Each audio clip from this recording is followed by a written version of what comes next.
পৃথিবীতে রাষ্ট্রযন্ত্রের সূচনা কিভাবে হলো? রাজতন্ত্র কি হারাম? গণতন্ত্র কি কুফর? অভিজাততন্ত্রটা আবার কি? খেলাফত কি ঐশী শাসন? রাষ্ট্রযন্ত্রের সাথে ইসলামের সম্পর্কটা ঠিক কি? ইসলাম ও রাজনীতি এ দুইয়ের সম্পর্কই বা কি? রাজনীতি কি ইসলাম নাকি ইসলামের গুরুত্বপূর্ণ অনুষঙ্গ? এ ধরনের যতগুলো প্রশ্ন রয়েছে প্রায় সবগুলো প্রশ্নেরই উত্তর রয়েছে এই বইটিতে। তো আজকের ভিডিওতে আমরা এই বইটি সম্পর্কে বিস্তারিত আলোচনা করব ইনশাআল্লাহ। তো এই বইটির নাম হচ্ছে ইসলাম ও রাজনীতি, যেটি লিখেছেন জাস্টিস মুফতি তাকি উসমানী হাফিজাহুল্লাহ, এবং বইটি অনুবাদ করেছেন মাওলানা মোহাম্মদ আব্দুল হালিম, যিনি ঢাকার এক মাদ্রাসার শিক্ষক। তো এই বইটি মূলত স্বতন্ত্র লিখিত কোনো বই না। করাচিতে ইসলাম ও রাজনীতি বিষয়ক একটা কোর্স হয়েছিল, যেখানে কোর্স ইনস্ট্রাক্টর ছিলেন তাকি উসমানী হাফিজাহুল্লাহ। তো উনি ইসলাম ও রাজনীতির উপরে যেই কোর্সটা করাইছিলেন সেই কোর্সের সার নির্যাসটা মূলত এই বইতে নিয়ে আসা হয়েছে। তো যেহেতু এই বইটা একটা কোর্সের সার নির্যাস, কাজেই খুব বেশি তাত্ত্বিক কথা, খুব বেশি জটিল কথা এখানে নেই। একেবারে রাজনীতি বিষয়ক প্রাথমিক কথাগুলো এখানে স্থান পেয়েছে, যেটা একজন মুসলমানের রাজনীতি সচেতন হওয়ার জন্য অবশ্যই জানা জরুরি। তো এই বইটিতে রাষ্ট্রযন্ত্রের ধারণা মানুষের মনে কিভাবে এসেছিল সেটা নিয়ে আলোচনা করা হয়েছে।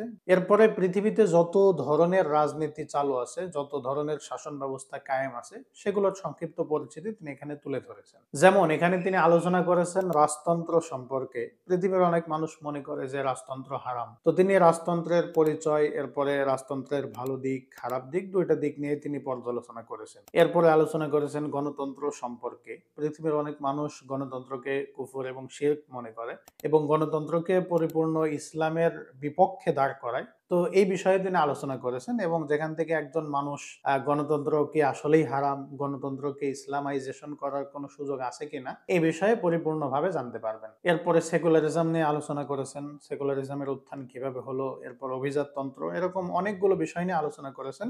এবং বইয়ের সর্বশেষ তিনি আলোচনা করেছেন ইসলামী রাজনীতি বিষয়ে। তো ইসলামী রাজনীতি বিষয়ে তিনি যে কথাগুলো এই বইতে উল্লেখ করেছেন, তার মধ্যে মোটা দাগে কয়েকটি বিষয় আমি আমার খাতায় নোট করেছি, সেগুলো আপনাদের সামনে তুলে ধরছি। আমাদের দেশের কিছু মানুষ ইসলাম সম্পর্কে মৌলিকভাবে দুইটা ধারণা রাখে। একটা হচ্ছে সেকুলারিজম ধারণা, অর্থাৎ ইসলাম হচ্ছে নির্দিষ্ট কিছু আচার অনুষ্ঠানের নাম, এছাড়া ইসলাম আসলে আর কিছু না। আবার এক শ্রেণীর মানুষ আছে, এক শ্রেণীর মুসলিম আছে, তারা মনে করে ইসলামই হচ্ছে রাজনীতি, ইসলামের মূল কাজই হচ্ছে হুকুমত প্রতিষ্ঠা করা। এছাড়া ইসলামের আজ যে সকল বিধানাবলী আছে, যে সকল নিয়ম কানুনগুলো আছে, এগুলোর ওইরকম কোনো যুক্তিযুক্ততা নেই। তো ইসলাম কি নির্দিষ্ট কিছু আচার আচরণের নাম, নাকি ইসলামের মূল চিন্তাটাই হচ্ছে রাজনীতি? এই বিষয়ে তিনি এখানে চমৎকার আলোচনা করেছেন, এবং এই দুইটা মতামতকে তিনি খণ্ডন করেছেন। ইসলাম যে একটি পূর্ণাঙ্গ জীবন ব্যবস্থা, সেটাও তিনি এখানে তুলে ধরেছেন। আবার ইসলামের মূল মেজাজি যে রাজনীতি না, সেটাও তিনি এখানে যৌক্তিকভাবে উপস্থাপন করেছেন। এবং যদি মনে করা হয় যে ইসলামের মূল কাজই হচ্ছে ইসলামী হুকুমত প্রতিষ্ঠা করা, আর বাকি কাজগুলো হচ্ছে গৌণ বিষয়, তো এই ধারণার পিছনে কতগুলো খারাপি তৈরি হতে পারে, সবগুলো খারাপিকে তিনি এখানে উল্লেখ করেছেন। এরপরে তিনি একটি চমৎকার বিষয়ে আলোচনা করেছেন, সেটা হচ্ছে যে রাষ্ট্র গঠনের বিস্তারিত রূপরেখা ইসলাম কেন দেয়নি, না দেওয়ার পিছনে আসলে হেকমতটা কি, এই হেকমতটাকে তিনি সুন্দরভাবে ফুটিয়ে তুলেছেন। এরপরে তিনি সরকার গঠনের ইসলামের রূপরেখা কি হতে পারে, আমাদের পূর্ববর্তী যে সকল ওলামায়ে ইসলাম ছিলেন, যারা তৎকালীন সময়ে খেলাফতের সাথে সম্পর্কযুক্ত ছিলেন, তারা কিভাবে তাদের রাষ্ট্রটাকে গঠন করেছিলেন, সেই সব নিয়ে তিনি একটু পর্যালোচনা করেছেন।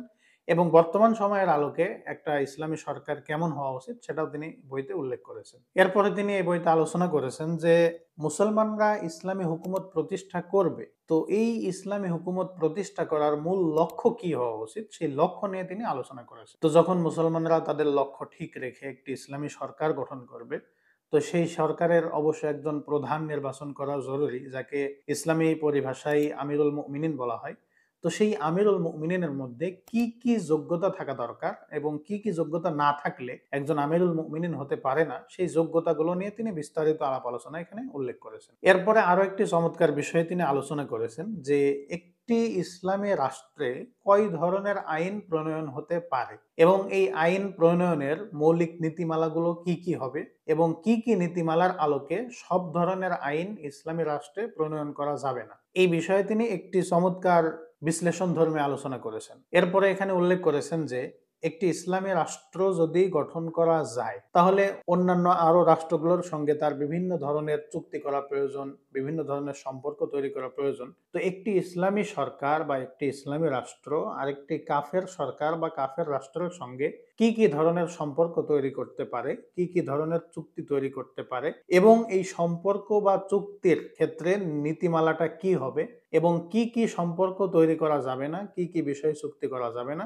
এই বিষয়েও তিনি একটি বিশ্লেষণধর্মী কথা এখানে উল্লেখ করেছেন। এরপরে তিনি এই বইতে জিহাদ নিয়ে আলোচনা করেছেন, জিহাদ কাকে বলে, সংজ্ঞা কি, হুকুম কি ইত্যাদি। এরপরে একটি ইসলামী সরকার গঠন হয়ে গেলে এই সরকারের মধ্যকার কি কি সমস্যা দেখা দিতে পারে, সেই সকল সমস্যার সমাধান কি এবং আমিরুল মুমিনিন যদি মুসলমানদের মনোপুত না হয় তাহলে তাকে অপসারণ করা যাবে কিনা, এই অপসারণের ক্ষেত্রেও ইসলামী নীতিমালা কি সে সম্পর্কেও তিনি বিস্তারিত আলোচনা করেছেন। তো এক কথায় বলা যায় যে এই বইটাতে রাজনীতি বিষয়ে একজন মুসলিমের রাজনীতি সচেতন হওয়ার জন্য মৌলিকভাবে যে যে বিষয়গুলো জানা দরকার সবগুলো বিষয়ই প্রায় এতে চলে এসছে। এজন্য আমি সাজেস্ট করব যারা রাজনীতি সচেতন মুসলিম হতে চান আপনারা অবশ্যই আপনাদের পাঠে ইসলাম ও রাজনীতি বইটাকে রাখতে পারেন।